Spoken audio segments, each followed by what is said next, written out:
Δεν πειράζει. Δεν πειράζει. Τι σε κάνει ο Λευτέρης? Με καρφώνει. Ποιος? Ο Λευτέρης. Τι κάνετε? Με καρφώνει. Τι κάνετε? Αλλά στο σχολείο το 69. Άλλο? Πίπες. Σούπερ πίπες. Ναι. Τον κάνω. Ναι. Γουστάρει εκείνος? Ναι, πολύ. Και τα καρόλια μέσα. Μέσα στο λαρίνκι και όλα τα υγρά μέσα. Φωνάζει? Ναι. Τι κάνει? Γελεύεις. Τι κάνει? Είσαι μέσα στο στόμα μου. Ποιος το λέει αυτό, Λευτέρης? Εγώ.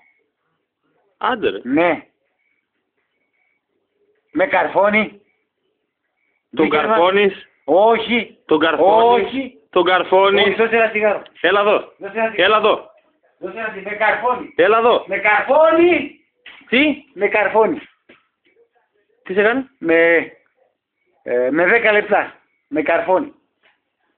Έχει και κλειδί από το σπίτι σου, Ναι. Εγώ το λέω. Γιατί?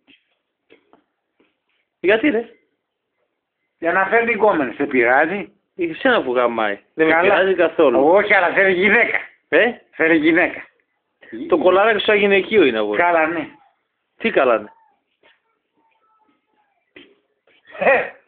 Ναι. Κάνω σούπερ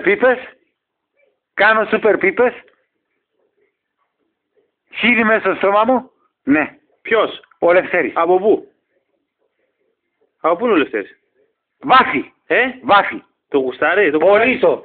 Πολύ. Τι? Το κολαράκι. Τι το κάνει? Το ξεσχίζει.